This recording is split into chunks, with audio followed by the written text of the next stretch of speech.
नमस्कार दोस्तों, आप सभी का स्वागत है मेरे चैनल में। आज के इस वीडियो में हम बात करेंगे कॉन्फिडेंशियल मोड के बारे में, जो कि जीमेल के अंदर होता है। इसके अंदर बहुत ही अच्छी सुविधा है कि अगर आप चाहते हैं किसी मेल को अगले वाला आदमी जो है 1 मिनट के लिए देखे या 1 सेकंड के लिए देखे, तो आप उसे पूरा एसेस कंट्रोल कर सकते हैं अपने एंड से। आपको उसके एंड पर जाके डिलीट करने की या ऐसा कुछ करने की ज़रूरत नहीं होगी। तो पूरा वीडियो देखिए, इसके अंदर आपको बहुत ही अच्छी जानकारी मिलने वाली है। तो शुरू करते हैं।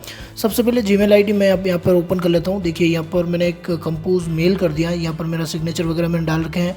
अगर आपने सब्सक्राइब नहीं किया है चैनल को तो कर सकते हैं। इंस्टाग्राम, फेसबुक वगैरह पे आप मुझे फॉलो कर सकते हैं। तो यहाँ पे देखिए आपको टू के अंदर लिखना होगा जिसको आपको मेल जो है वो करना है। तो आप यहाँ पर जस्ट टाइप कर लीजिए जो उसका एड्रेस, जीमेल आईडी जो है आपको यहाँ पर डाल देनी है। उसके बाद सब्जेक्ट लिख देता हूँ मैं। सब्जेक्ट लिखने के बाद आपको मेन बॉडी के अंदर जो भी लिखना है, जो भी मैसेज टाइप करना है वो टाइप कर दीजिए। बॉडी के अंदर आपको मैसेज टाइप कर देना है। टाइप करने के बाद आप यहाँ पर देखिए नीचे की तरफ सेंड का ऑप्शन आएगा। उसके बाद अपन जाएंगे यहाँ पर लिख रखा है टोंगल कॉन्फिडेंशियल मोड। यहाँ पर इस मोड के बारे में पूरा डिस्कशन करेंगे इस वीडियो के अंदर। तो यहाँ पर जैसे आप क्लिक करते हो तो देखिए कॉन्फिडेंशियल मोड जो है वो आपके लिए ओपन हो जाता है। Recipients wants have the option to forward, copy, print और डाउनलोड दिस मेल। यानी कि ये जो मेल आप करने वाले हैं इस कॉन्फिडेंशियल मोड के अंदर, वो अगला आदमी जो है उसे फॉरवर्ड नहीं कर पाता है, कॉपी भी नहीं कर सकेगा, प्रिंट भी नहीं कर सकता उसे, और कोई अटैचमेंट अगर आपने डाला है तो डाउनलोड भी नहीं कर सकते। यानी कि वन व्यू होगा उसके, वो केवल ब्राउज़र के अंदर ही उसको देख सकता है। उसके अंदर नीचे की तरफ ऑप्शन है सेट एक्सपायरेशन। अब वो मेल एक्सपायर करना है उसके लिए ऑप्शन भी दिया है, यानी कि a day, a week, a month, 3 month और 5 ईयर्स के बाद। तो यहाँ पर आप जैसे ही सेट करेंगे, मैं जैसे सेट करता हूँ एक्सपायर इन 1 डे। तो यहाँ पर देखिए डेट आ गई है संडे अगस्त 28, आज 27 है तो 28 डेट आ गई है। तो ये होगा। उसके बाद नीचे की तरफ है रिक्वायर पास कोड्स, यानी कि यहाँ पर 2 ऑप्शन आपके पास अवेलेबल है। एक तो है नो SMS पास कोड, यानी कि SMS पास कोड की जरूरत नहीं होगी अगर आप कोई मेल करते हैं अगले वाले को, तो उसके पास कोई SMS पासवर्ड नहीं जाएगी, यानी कि डायरेक्टली वो ओपन करेगा और ओपन हो जाएगा। और सेकंड ऑप्शन है SMS पास कोड। तो SMS पास कोड के अंदर क्या होता है कि आपको यहाँ पर अपना जो मैसेज, जिसको आप मैसेज सेंड कर रहे हैं उसका मोबाइल नंबर आपको यहाँ पर डालना होगा। और जैसे ही आप उसका मोबाइल नंबर यहाँ पर डालेंगे तो मोबाइल नंबर डालने पर क्या होगा, अगले के पास जब मेल जाएगा तो उसके पास वो वहाँ से एक OTP जनरेट करेगा, जो गूगल के द्वारा ही OTP जनरेट होती है। यहाँ पर लिख रखा है all passcodes will be generated by Google. तो पासवर्ड वही जनरेट करेगा, और जनरेट करके उसमें डालेगा तभी जो है मेल ओपन होगा, अदरवाइज नहीं होगा।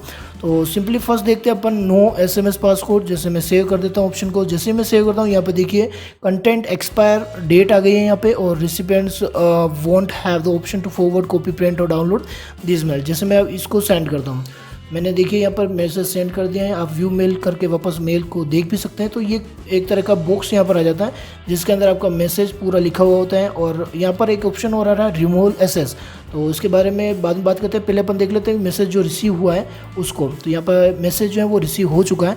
मैं इसे ओपन कर देता हूँ। ओपन करते ही देखिए मेल जो है वो लोड होकर आपके सामने ओपन हो गया है। यहाँ पर आपका सब्जेक्ट आ जाएगा, आपका मेन बॉडी के अंदर जो भी मैसेज है वो आ जाएगा, सिग्नेचर पूरा यहाँ पर आ गया है। और यहाँ पे भी लिखा गया है कंटेंट एक्सपायर्स अगस्त 28। उसके बाद do not have the option to forward, copy, print और डाउनलोड दिस मेल। तो यहाँ पे देखिए ऑप्शन केवल रिप्लाई का ऑप्शन ही यहाँ पर आता है, फॉरवर्ड का, कॉपी का, प्रिंट का वो ऑप्शन नहीं आता। अगर मैं प्रिंट पर क्लिक भी करता हूँ तो देखिए जैसे आप प्रिंट पर क्लिक करते हैं तो यहाँ पर जो प्रिंट आप ले रहे हैं उसके अंदर क्लियर मेंशन होता है कि the sender may have chosen the set end time disable printing और फॉरवर्डिंग और track access to this message. तो यहाँ पर ये आप जो है प्रिंट ऑप्शन भी काम नहीं करेगा आपके लिए। तो मैं इसे बंद कर देता हूँ। तो इस तरह से आप ये जो मेल है वो आप ओपन कर सकते हैं। अब वो SS वाली बात करते हैं। तो यहाँ पर जाता हूँ मैं। यहाँ पर देखिए अब रिमूव SS की है। मैं जैसे ही यहाँ पे क्लिक कर देता हूँ, यहाँ पे देखिए रिन्यू SS की बात ऑप्शन जो है वो यहाँ पर आ जाता है। एक्शन कंप्लीटेड हो चुका है। अब हम चलते हैं मेल पे। उसके बाद इसको वापस एक बार रिफ्रेश कर लेते हैं।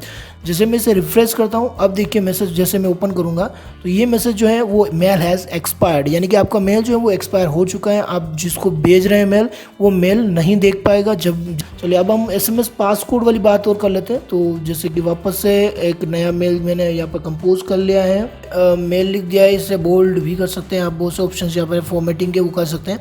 तो वापस चले जाते हैं टोंगल कॉन्फिडेंशियल मोड के अंदर। यहाँ पे देखिए मैं वापस कोई भी कर दीजिए 1 वीक कर दिया मैंने, जस्ट क्लिक करा SMS पासकोड के ऊपर। जैसे आप क्लिक करते हैं मैंने सेव कर दिया, सेव करने के बाद वही कुछ ऑप्शन बताता है जो कि पिछले वाले मेल में बताया था। अब मैं इसे सेंड करता हूँ। सेंड करने पर देखिए यहाँ पर ऑप्शन आ जाता है the phone number is required so recipients can verify their identity using an SMS passcode. यानी कि आपको यहाँ पर मेल एड्रेस भी आ जाएगा जिसको आप मेल सेंड कर रहे हैं, तो उस बंदे का मेल आईडी जो फ़ोन नंबर जो है वो आपको यहाँ पर डालना होगा। जो यहाँ पर कंट्री कोड्स आपको मिल जाएंगे, आपको कौन सी कंट्री कोड देखना है। तो जैसे मैं यहाँ पे डाल के फ़ोन नंबर जो है वो यहाँ पर डालता हूँ। ठीक, जैसे मैं फ़ोन नंबर यहाँ पे एंटर कर दिए, एंटर करने के बाद आपको सेंड करना है, मेल सेंड हो जाएगा। यहाँ पे आप देखिए व्यू मैसेज करेंगे तो आपको मेल जो है वो आपको यहाँ पे दिख जाएगा। अब पर मेल जो है वो रिसीव हो चुका है। यहाँ पे देखिए डायरेक्ट लिख रखा है इसने कि verify identity the view to view this mail you must first confirm your identity, one time passcode will be send to this number, जिसके लास्ट के 2 डिजिट जो है वो यहाँ पर आपको शो कर रखेंगे। अब सेंड पासकोड पर आपको जैसे क्लिक करना है, क्लिक करते ही आपको क्या करना होगा, अपने फ़ोन नंबर जो है यहाँ पर आपको पासकोड जो मोबाइल नंबर वहाँ पे आपके सेंडर ने डाले हैं वो पासकोड यहाँ पर एंटर करने होंगे। जिसे आप पासकोड एंटर करेंगे तब जाके आप इसके मैसेज को व्यू कर पाएंगे। तो मैसेज मेरे को रिसीव हो चुका है फ़ोन पर। मैं डाल देता हूँ उसके पासकोड, सबमिट कर देते हैं। यहाँ पर रिसेंट पासकोड का ऑप्शन भी यहाँ पर अवेलेबल है, अगर इनकेस आपके पास रिसीव नहीं होता है तो देखिए यहाँ पर मेल जो है वो ओपन हो चुका। तो इस तरह से आप अपने किसी भी मेल को अगर भेजना है, कोई कॉन्फिडेंशियल मेल है तो आप उसे भेज सकते हैं और उसे रिमूव एसएस से उसी टाइम रिमूव भी कर सकते हैं उसका एसएस, जैसे उसने देख लिया है।